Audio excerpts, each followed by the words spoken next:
Good evening and welcome to Gravitas. I'm Palki Sharma Upadhyay. Let's get started.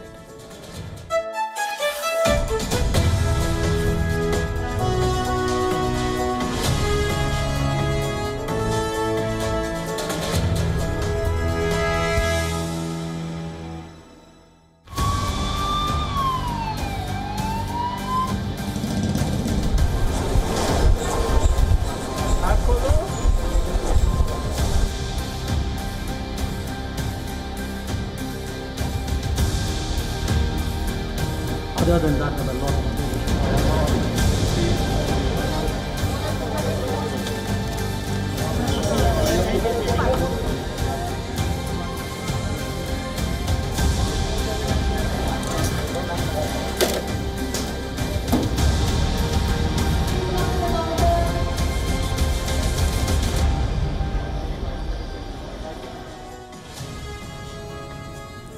When sorrows come, they come not single spies, but in battalions. The words of William Shakespeare ring true for this pandemic. The first wave saw India struggling. The second wave is seeing a daily death toll of 3,000 plus. And now we are told a third wave is inevitable. No clarity on when or how severe it will be, but it's coming, says the government's top scientific advisor. So how do we prepare? The projections are dire. Some experts say children will be the next victims. They will be the unvaccinated population. Today, Canada has become the first country to approve the Pfizer vaccine for adolescents, all those above 12 years of age. We're far away from that here in India. Even if an approval comes, the vaccines are going to take time. So India will have to focus on crushing this surge. A debate on a hard nationwide lockdown is on. Governments are squabbling over supplies in courts. One court has called death due to lack of oxygen genocide. Meanwhile, the Indian delegation that went to London to participate in the G7 summit is now in isolation after 2 people tested positive.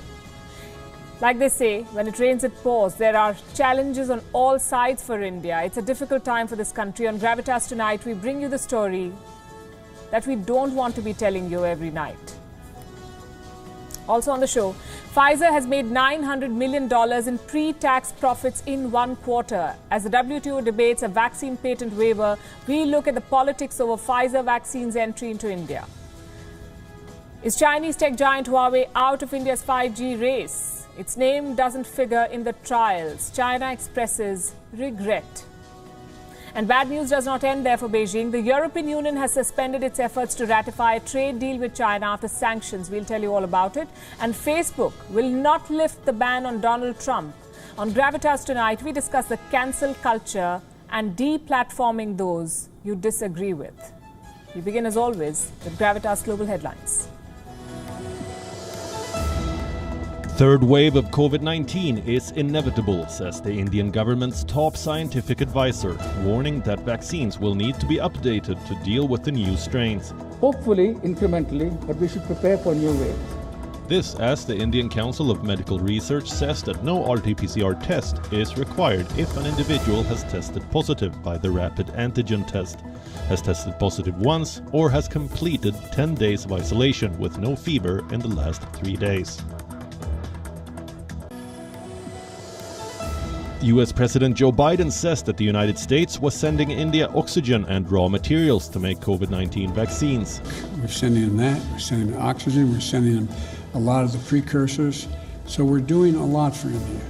Biden says he spoke with Indian Prime Minister Narendra Modi, who said that India urgently needs raw material to make vaccines. Former Minneapolis police officer Derek Chauvin has asked a judge for a new trial 2 weeks after he was found guilty of murder and manslaughter in the killing of George Floyd. Chauvin's lawyer says his client was deprived of a fair trial due to jury misconduct. According to a news report, everyone aged above 50 in Britain will be offered a third COVID-19 jab in the autumn to eradicate the threat of the infection completely by Christmas. Trials of 2 options are currently underway. In a move that could cast doubt on the planned Tokyo Games, Japan is considering extending a state of emergency in Tokyo and other urban areas as COVID-19 cases rise. Meanwhile, the world's oldest person, 118-year-old Kane Tanaka, has decided not to participate in the torch relay for the Games over pandemic fears.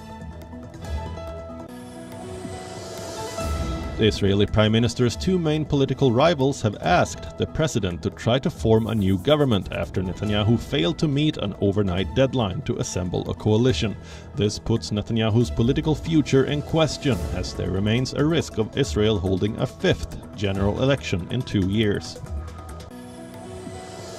In a horrific incident, a teenager broke into a daycare center in southern Brazil and stabbed 3 children and 2 staff members to death.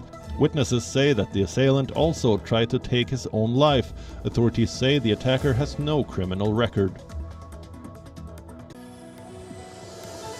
A bottle of Petrus 2000 has aged for 14 months aboard the International Space Station. British auction house Christie's hopes to fetch a whopping $1 million for the bottle in a private sale, making it the most expensive wine ever sold. 8 England players are the first of the Indian Premier League's overseas contingent to return home following the tournament's abrupt suspension due to COVID-19. They landed in London on Wednesday morning and are now undergoing the mandatory 10 days of quarantine at a government-approved hotel. Meanwhile, the 38-strong Australian contingent will first be flown to either Sri Lanka or Maldives before heading home. The Australian government has banned arrivals from India till at least May 15th. Manchester City have entered the final of the UEFA Champions League for the first time in the club's history. Pep Guardiola's side beat French giants Paris Saint-Germain 2-0 in the semi-final second leg in England for a 4-1 aggregate scoreline. Riyad Mahrez scored both goals, while last season's runners-up PSG had Angel Di Maria sent off with 20 minutes left. Manchester City will face either Real Madrid or Chelsea in the final.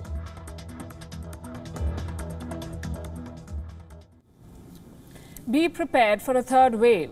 As India struggles with a deadly second wave, the government's principal scientific advisor has said that the third wave is quote-unquote inevitable. They just don't know when it will hit. Meanwhile, it's hard to imagine a situation worse than the one that India is currently suffering. In the last 1 week, 46% of all global cases were recorded from India. 46%. 25% of all deaths were from India. 1 in 4 worldwide. This is a 20% increase compared to the previous week. And India's caseload is not reducing. For 2 weeks now, more than 300,000 new cases have been added every day. In the last 24 hours, more than 382,000 tests came back positive in India. What about recoveries? Around the same number of people have recovered. More than 338,000 people have been discharged from hospitals. Close to 17 million people have recovered since last year. India currently has around 3.5 million active cases, people who are still positive, 3.5 million. Also, the highest single-day death toll so far, 3,780 deaths were reported yesterday. Where do we go from here? Into a third wave. It's inevitable, says K. Vijay Raghavan, the principal scientific advisor to the government of India. He made 3 big statements today. Number 1, a third wave is coming. Why? Because the virus is circulating at a high level, and as it continues to mutate and evolve, it leaves the door open for a third wave. Will it be worse than the second one? It's too soon to tell. K. Vijay Raghavan said, it is not clear when India will see the third wave, but we should still prepare for it. Point number 2. Vaccines are still effective against the variants in circulation right now, so you should still get a jab as soon as you can. Point number 3, watch out for the mutations. That is the challenge going forward. The virus will keep mutating and we'll see variants of all kinds, strong and weak. India needs to map and study all of them. So as we prepare for an uncertain future, we must also deal with a grim present. The challenges seem endless. Here's one of them, black marketing of drugs. As cases explode and supplies run out, we're seeing the worst of human greed. From oxygen supplies to remdesivir injections, everything is being sold in black at elevated prices. As people run from pillar to post to arrange beds, VVIPs remain lodged in hospitals just for fever. A major government hospital in Delhi did not admit members of its own staff. Doctors and nurses were tested positive despite having 35 VIP nursing home rooms. What about oxygen? Even after a month into this second wave, India is struggling to ensure steady supply to all hospitals. So the desperate are turning to the black market, and only the rich can afford this. One oxygen cylinder usually costs anywhere between $81 to $135 in the black market. That is 6,000 to 10,000 rupees. Now, going by the estimate, the same cylinder right now is being sold for as much as $1,300. That's 100,000 Indian rupees. And these horror stories are not limited to India, by the way. Greed and corruption are not unique to any country. Look at what happened in Indonesia. A company recycled used cotton swabs used for Wuhan virus tests. Last week, 5 workers of this firm were arrested. They acquired used swabs. They washed and repacked them. And these swabs were later shipped off to the 3rd largest airport in Indonesia. Reports say this could have affected 9,000 travelers since December last year. Frankly, we're running out of words to express how horrendous all of this is. Deadly shortages, hoarding by the rich and the elite, and black marketing at the expense of the dying. This is what happens when a pandemic overwhelms a country. Meanwhile, a scare in London too. This is what happened there. 2 days back, the External Affairs Minister of India, Dr. S. Jaishankar, went to London on a 4-day visit. With him were delegates from the Ministry of External Affairs. They were there to attend the G7 summit in person. Now, all of them are self-isolating. That's because 2 members of the Indian delegation tested positive for the Wuhan virus. None of them has been to the main summit venue at Lancaster House. So the meetings are still taking place, but India is attending virtually. The minister himself confirmed the news. He said, and I quote, "I was made aware yesterday evening of exposure to possible COVID positive cases. As a measure of abundant caution and also out of consideration for others, I decided to conduct my engagements in the virtual mode." The British Prime Minister was also asked if holding the summit in person had been a mistake in light of the current situation, and this is what he said. I think it's very important to try to continue as much business as you can as a government. We have a very important relationship with India, with our G7 partners. As I understand it, what's happened is that the individuals concerned are all isolating now. And when I will be seeing the Indian Foreign Minister later on this afternoon, but that will be a Zoom exchange, I'm given to understand. Now, a lot is being said about the situation both in India and outside. The government's handling of the crisis is being questioned. The foreign media has made burning pies in India their default background when they report. Some are mocking India's misfortunes. The fact is, the Indian delegation was invited for this summit in London. But the critics do not see any difference. They say Indians will not be welcome anywhere in the world after this. The foreign minister has called this criticism point scoring. In an interview this afternoon, he addressed almost every issue surrounding the pandemic in India: the politics and the blame game, the global media coverage, the pressure on Indian missions abroad, the help coming from foreign countries, and above all, the political campaigns that were held at a time when the cases were exploding in India. Those election rallies. Let's take them one at a time. We'll start with the rallies. At least 5 states and union territories went to polls last month in India.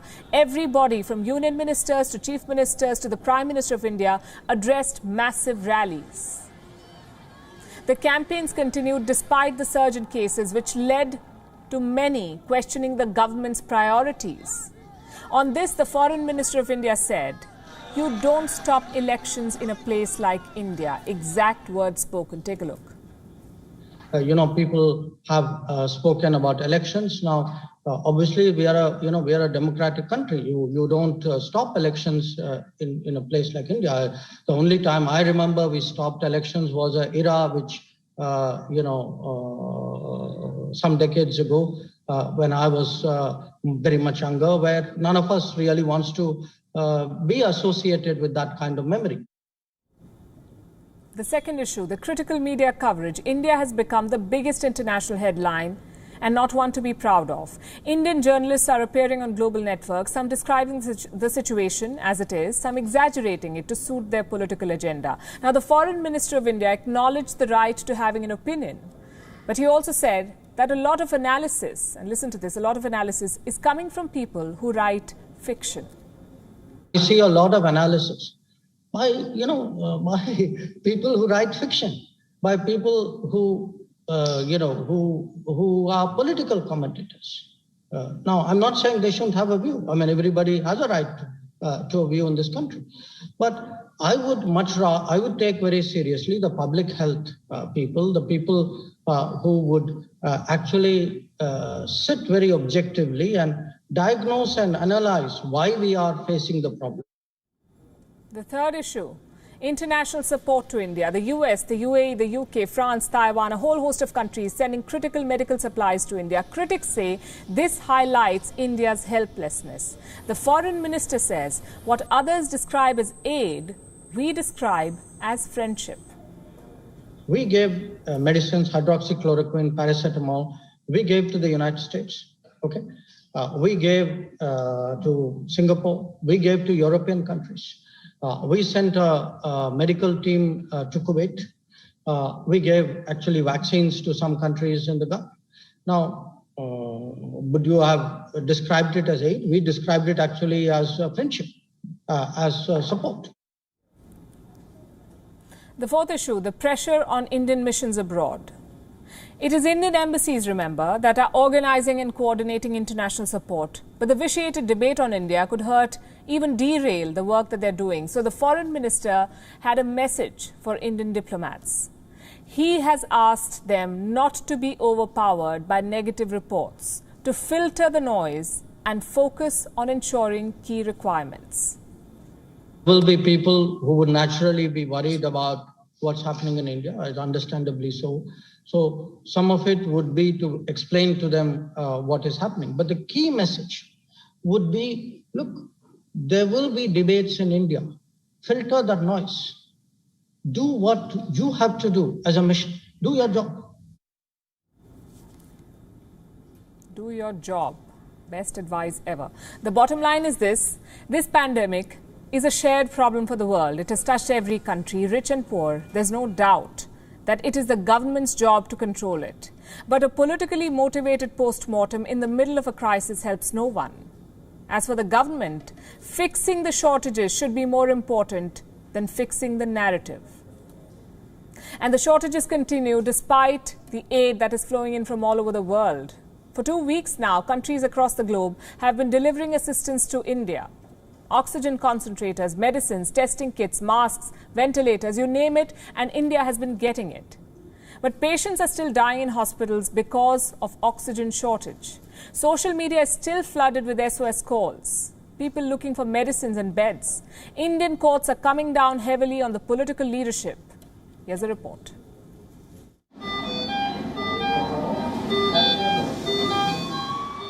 India's second wave is relentless.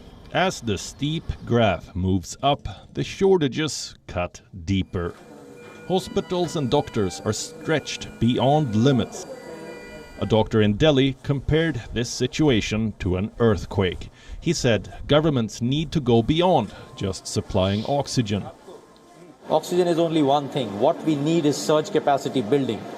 And one is surge capacity building in terms of new hospitals, quickly built up prefabricated hospitals with beds, ventilators, ICUs, staffing, which people have to be moved like in a disaster management situation. We have to look at it, imagine it like an earthquake almost.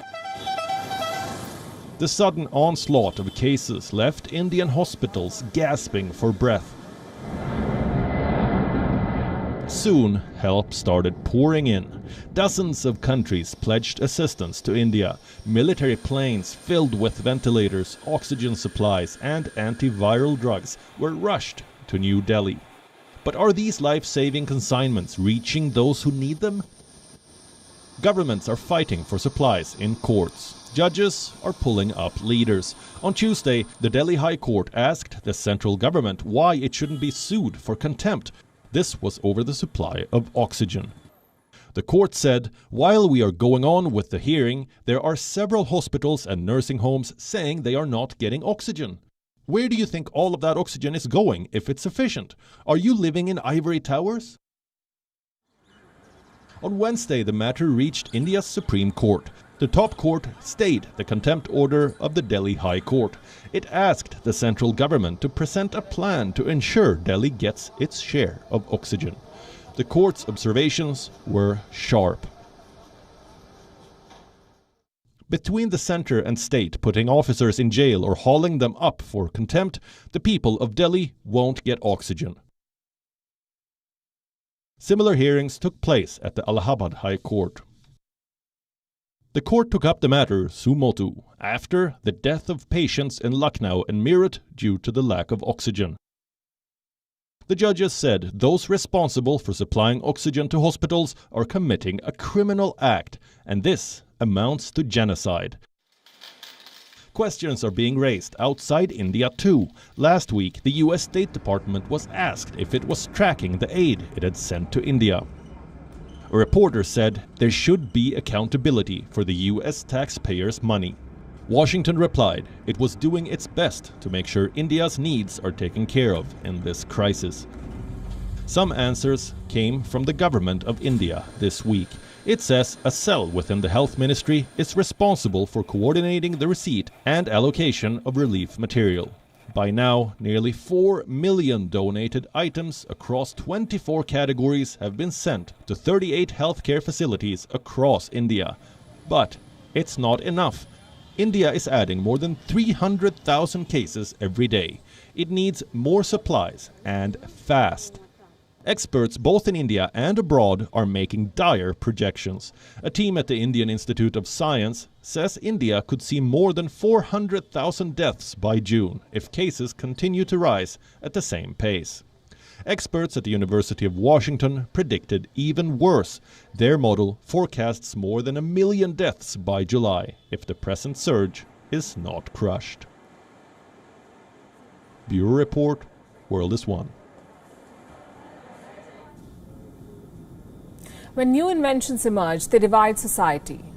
Think back to the television or the cell phone. A select few had them, and they made sure you knew. Today, the same thing is happening, but with vaccines. Let me tell you what's going on in the US. If you've received a single-shot J&J vaccine, you're a one-doser. If you got Moderna, you're part of the middle class. But if you got Pfizer, you are the real deal, a double-dosed Pfizer elite. This is what social media is peddling in the United States. These are some of the memes that we found. They make Pfizer look like the rich man's jab. One user called it decadent and luxurious. Of course, all of this is hogwash. The best vaccine is the one that you get. And it goes without saying, linking vaccines with class is just horrible. But we won't go into that. Instead, we'll discuss how Pfizer built this brand, how much money they're making from vaccines, and when you could see them in India. First, some quick history. Pfizer is a pharma veteran. The company was founded way back in 1849. Almost a century later, they had their biggest breakthrough. They successfully mass-produced penicillin. Today, they're among the leading pharma giants in the world. Last year, they reported $9.6 billion in profits. This was before the vaccine rollout. Now, add Wuhan virus vaccines to this equation, and the numbers explode. Let me pull up Pfizer's Q1 report for you. That's for the first 3 months of 2021. The vaccine brought in $3.5 billion in revenue, $3.5 billion. Nearly a quarter of all revenue came from the jabs. It was hands down the biggest seller. What about profits? Pfizer did not actually publish that data, but they did say this. Profit margins would be in the high 20% range. If you do the math, that's around $900 million in 3 months, and this is pre-tax profit. So Pfizer is saving lives, and it is getting rich doing it. But who is Pfizer selling to? The world's rich. They're planning to produce 2.5 billion doses this year, 2.5 billion. Guess how many they have pledged for COVAX? 40 million, the vaccine alliance for the poorer countries, for all countries in fact. Just 2% of their total output. In contrast, the much smaller Moderna is giving 500 million doses. That's one way Pfizer is earning money, by selling to the rich. The other is by signing opaque deals. Pfizer has a different price tag in each country, and they don't reveal it. Some reports say the US is paying $19.5 per dose. Israel, on the other hand, is paying $30 for one dose. So they want to profit, but they don't want to be seen profiting. But all these factors put together, and you will understand why Pfizer is considered the Rolls-Royce of jabs. So when is this Rolls-Royce arriving in India? It's difficult to say, but one thing is for sure. Pfizer is watching India closely. They recently donated medicines worth $70 million to India. It is being called Pfizer's largest humanitarian effort in history. As for the vaccines, this is what Pfizer's CEO had to say. Pfizer is aware that access to vaccines is critical to ending this pandemic. Unfortunately, our vaccine is not registered in India, although our application was submitted months ago. We are currently discussing with the Indian government an expedited approval pathway to make our Pfizer-BioNTech vaccine available for use in the country. So Pfizer is in talks with the government of India. They're seeking speedy approval. But why was there a delay in the first place? Now, if you think back to last year, Pfizer was among the first to seek emergency approval for its vaccine in India. But in February this year, they pulled out, withdrew their application. India wanted a small local safety trial. Pfizer was unwilling. But then came the second wave. India was facing vaccine shortages, so it relaxed regulations. All foreign jabs approved by major regulators were fast-tracked in India, but there was one condition. They had to organize a domestic trial within 30 days of approval. This appears to be the sticking point. A Pfizer spokesperson was asked whether the company had sought a waiver for domestic trials, and she replied that Pfizer's application was backed by overseas trial data. She said the jab was already endorsed by all major regulators. So it looks like Pfizer wants to jump the queue. That's the news on the approval front. But assuming that the jab is cleared, two worries still remain: cost and storage. Pfizer has promised to deliver its vaccines at cost to India, and that's some relief. But what about storage? Pfizer jabs are stored at minus 70 degrees Celsius. India does not have the infrastructure for this. So what is the workaround? The company says they could deliver the shots in specially designed containers, deliver them right at the vaccination centers. You can extend their shelf life by using dry ice. But this will give you days, not months. So if and when the Pfizer jabs arrive in India, they will have to fly off the shelves. Of course, it would be much easier if Pfizer shared their formulas with Indian producers, but they're very big on patents. So that is off the table. At the start, we told you how Pfizer successfully mass-produced penicillin. But we did not tell you when they did it. It was during the Second World War. Thousands of Allied soldiers lived because of Pfizer. Today, the same company is making millions from a crisis. India is Pfizer's shot at redemption. And unlike their vaccine, this takes a lot more than just 2 doses.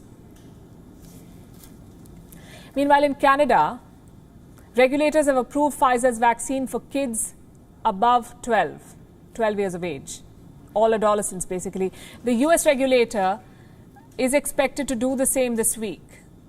So a whole new demographic will now be using the Pfizer jab, which means more scope for sales in the West. In March, Pfizer had published some data on their vaccines and what kind of effect it has on children.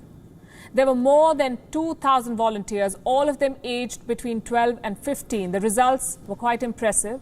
0 Wuhan virus cases. That's when the company sought approval from the US and Canada. But it really does tell a story. Most of the world does not have enough shots for their vulnerable population.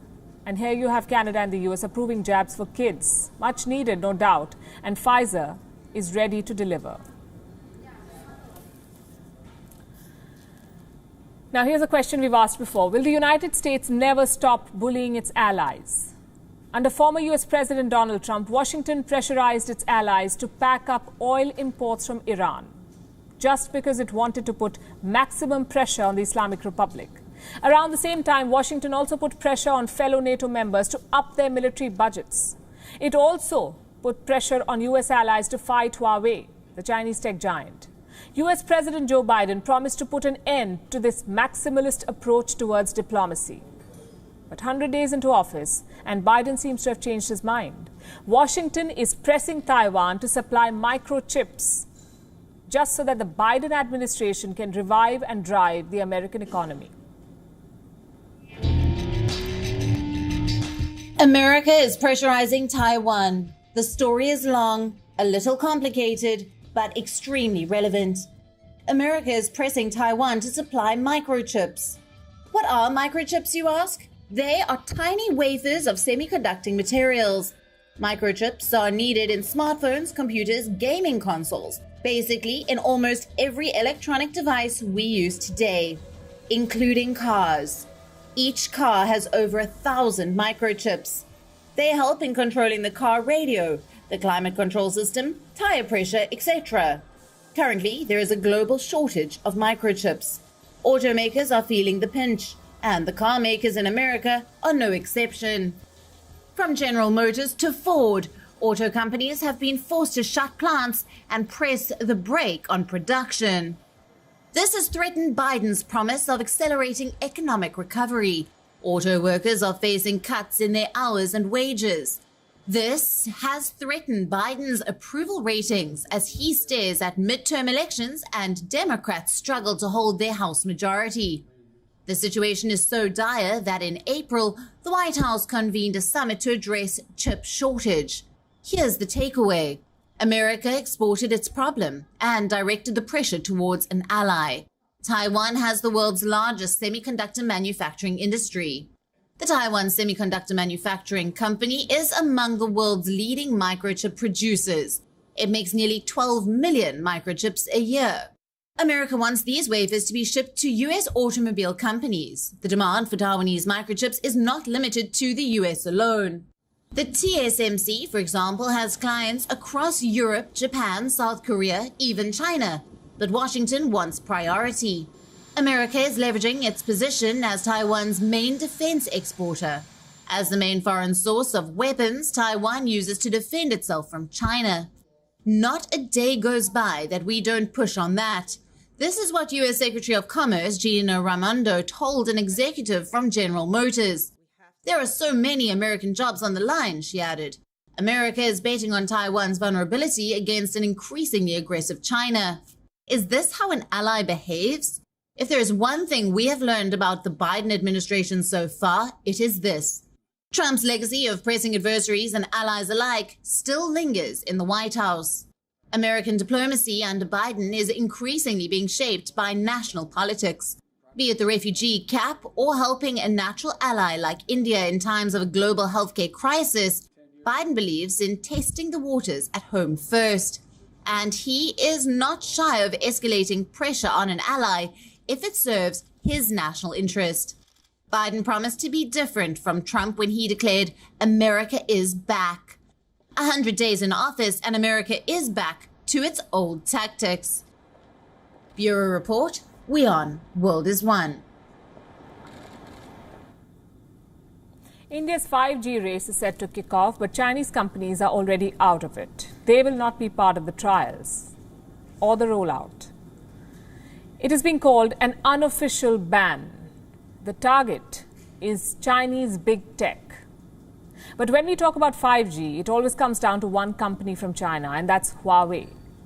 How will this exclusion affect the Chinese giant? We'll tell you all about it. But first, what exactly is India's 5G plan? What are we doing? The primary stage is service trials. And this has been cleared by the Department of Telecom of the Government of India. They will be done over the next 6 months. The service trials, who is in the reckoning? Bharti Airtel and Vodafone Idea, they have tied up with Ericsson and Nokia.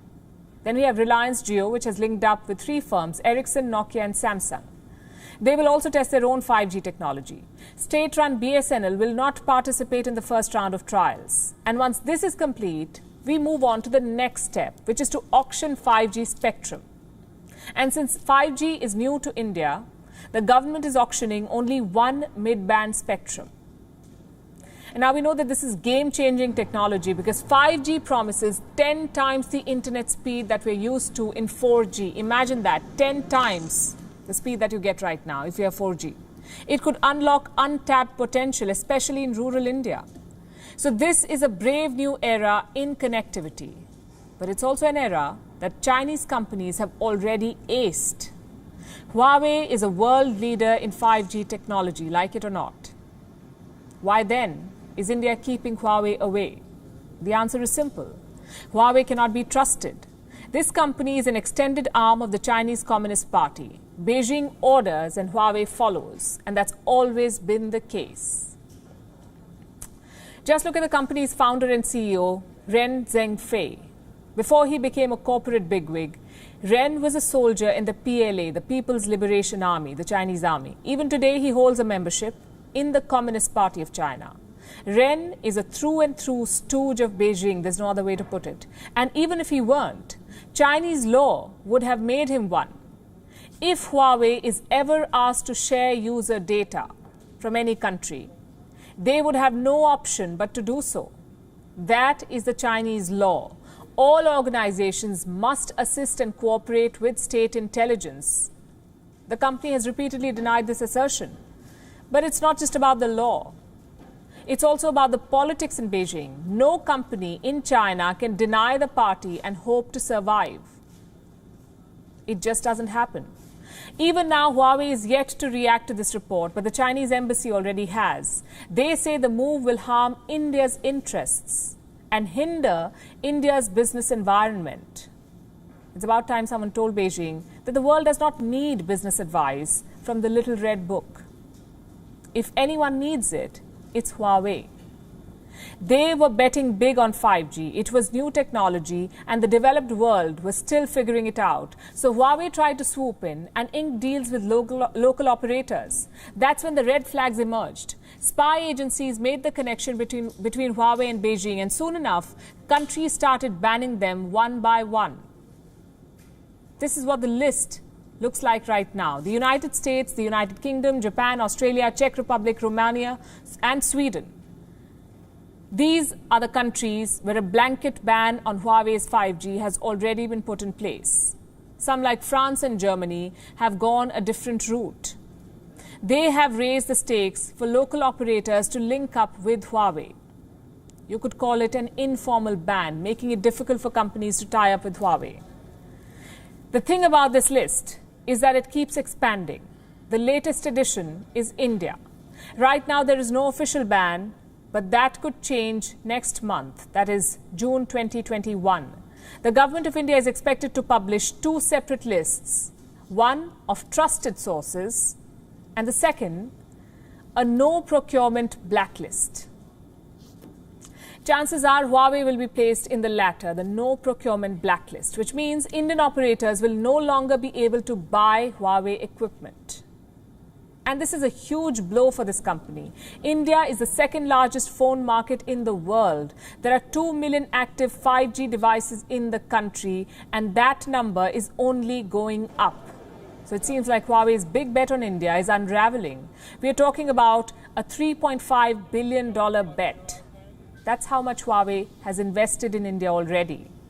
And now it stands on the cusp of being booted out. An exit from India could be game over for Huawei. The last couple of years have already been disastrous for them. In the first quarter of 2019, they made up 17% of global smartphone sales. 2 years later, they're at 4%. Look at the drop. We have all heard stories about companies falling from grace. It is usually because they fail to innovate or their competitors pull ahead. But Huawei is an exception. They are producing cutting-edge technology. They're on top of their game. But their communist overlords are spoiling the party. The world is moving away from Huawei, and they have their government to thank for it. And now we have some good news for India and bad news for China. It is from Europe. The European Union could soon turn from China to India for free trade. The EU has suspended plans to ratify a trade deal with Beijing. At the same time, it is trying to revive stalled talks, trade talks with New Delhi. So what is all of this about? In the next 3 minutes, we shall explore. Let's start with a neighbour. In December 2021, the European Commission announced plans to ratify the Comprehensive Agreement on Investment, or CAI, a proposed investment deal between the EU and China. As of April this year, this deal has not been signed. Then on Monday, the European Union Trade Commissioner indicated that the deal might never see the light of day. He said that all efforts to ratify the agreement had been put on hold. Why? Because the geopolitical environment is, quote-unquote, not conducive to the deal's ratification. What is that supposed to mean? That there's growing animosity between the European Union and China. It started in the month of March, when the EU imposed sanctions on Chinese officials over human rights abuses against Uyghur Muslims in Xinjiang. China's response was tit for tat. It imposed its own sanctions on EU parliamentarians. And this put the deal on thin ice, as they're calling it. Some members of the European Parliament vowed never to ratify the deal. And now the EU Trade Commissioner's remarks have added more uncertainty to the deal's future. Let me quote from what has been said. The agreement needs to be legally reviewed and translated before it can be presented for adoption and ratification. Chinese retaliatory sanctions targeting members of the European Parliament are unacceptable. The prospects for ratification will depend on how the situation evolves. So where does India come in the picture? You see, India and the European Union have long held conversations on ways to enhance trade. A free trade pact was discussed way back in 2013, but the talks were put on hold. There were disagreements on technical issues like tariffs, patents, data security, and a whole lot of other things. Now, the two sides are looking to settle these differences. This Saturday, a summit will be held between EU leaders and the Prime Minister of India, Narendra Modi. The aim will be to revive these stalled discussions. According to a draft summit statement, the two sides plan to, and I'm quoting, resume negotiations for a balanced, ambitious, comprehensive, and mutually beneficial trade agreement. The statement does not mention China, but its focus on certain values sounds like an allusion to Chinese abuses and its expansionist territorial claims. Let me quote again. Our partnership will promote a transparent, viable, inclusive, sustainable, comprehensive, and rules-based connectivity.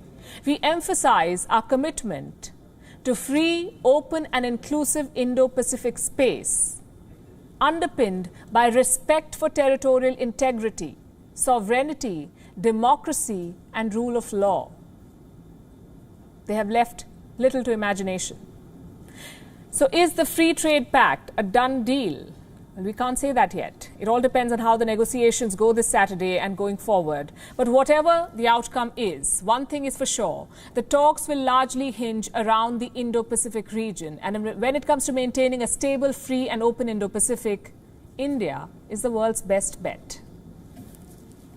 But staying with how countries are dealing with China, in New Zealand, Prime Minister Jacinda Ardern is trying to pull off a balancing act.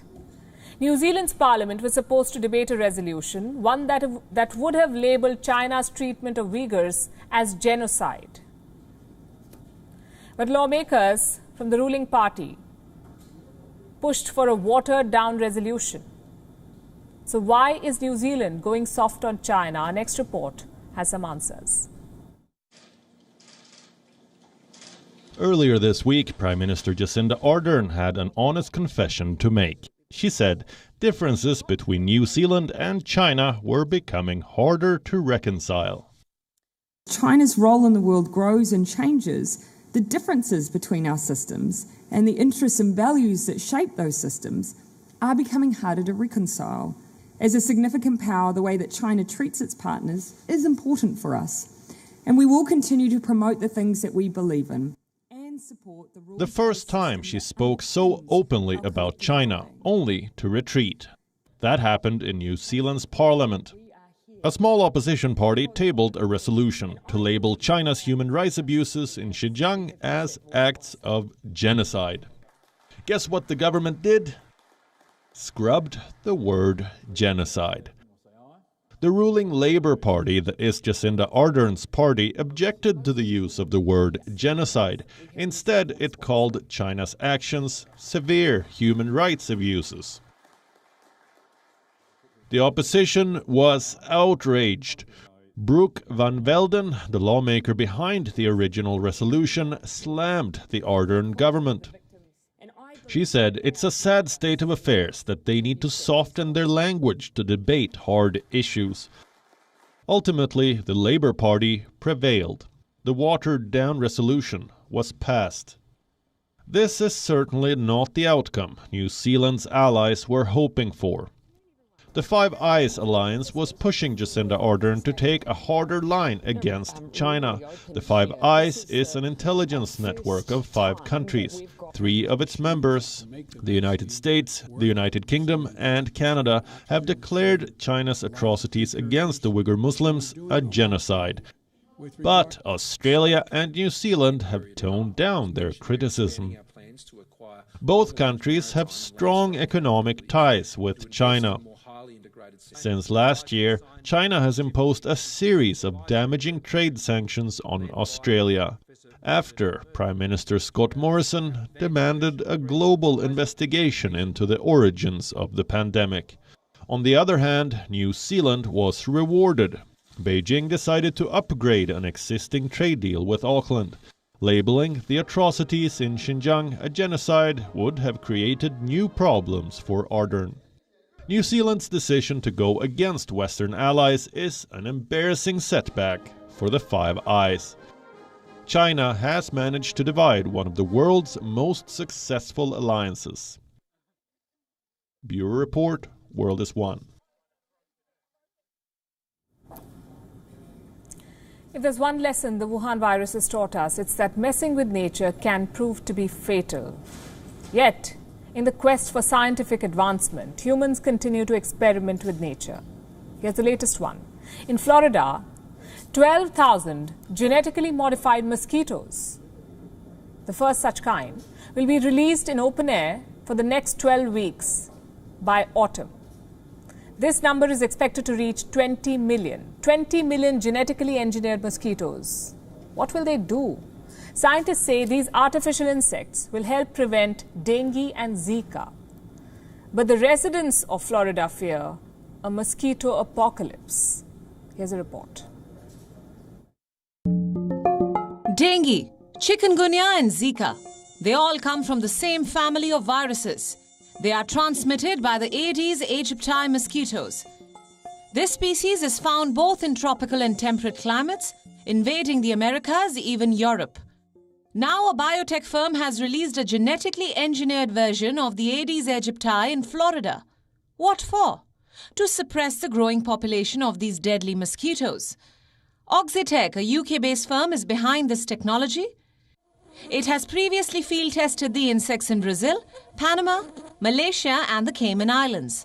But until now, no genetically engineered mosquito has been trialled in the United States, largely due to pushback from American activists.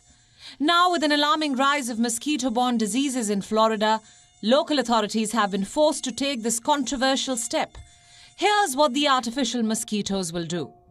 The males which don't bite will be released in the wild to mate with the female population. The female Aedes aegypti are responsible for biting prey and transmitting the disease. The genetically engineered males carry a gene that will pass to the offspring and kill female progeny in the early stages. The male offspring will not die but will become carriers of the genes and pass it to future generations. As lesser females are born, the Aedes aegypti population will dwindle. So how many bioengineered mosquitoes will be released? Around 12,000 males will exit their boxes over the next 12 weeks. And in the second half of 2021, 20 million mosquitoes will emerge over a period of 16 weeks. The mosquitoes carry a fluorescent marker gene which makes them glow, which in return makes identification and monitoring the trial easier for researchers. This step may have been taken to prevent the spread of diseases, but the residents of Florida are not too impressed. Many are worried that the mosquitoes will disrupt Florida's ecosystem. Some others fear that gene editing technology could turn haywire and turn the mosquitoes against humans. Scientists say that these mosquitoes pose no such risks. We expect the potential good to outweigh the potential bad. But this sure sounds like the beginning of a bad science fiction film. Bureau Report, WION World is One. It was Judgment Day for Donald Trump. A day that decided the future of the former US president's tryst with social media, platforms that were his constant companion at the White House. A space where Trump would pour his heart out at wee hours with rants, conspiracy theories, nonsensical words even, threats. How can we forget allegations of fake news? Social media was Donald Trump's confidant. And he was booted out of it right before being forced to leave the White House. And guess what? Donald Trump may never be able to return to social media, at least not on Facebook and Instagram. Facebook's oversight board has upheld the platform's decision to ban Donald Trump. We'll tell you the details in a bit, but let me first ask you something. How many of you remember why Trump was banned in the first place? Facebook decided to ban then President Donald Trump on the 7th of January. This was a day after the Capitol Hill riots. Other platforms like YouTube and Twitter ruled on the same lines. It's been 4 months since. Donald Trump remains silenced on social media. While every political leader has a platform to connect to his or her voters, Trump has been denied this. Desperate, he tried to crash a wedding, grabbed the mic, and raised a toast to himself. This happened some time back.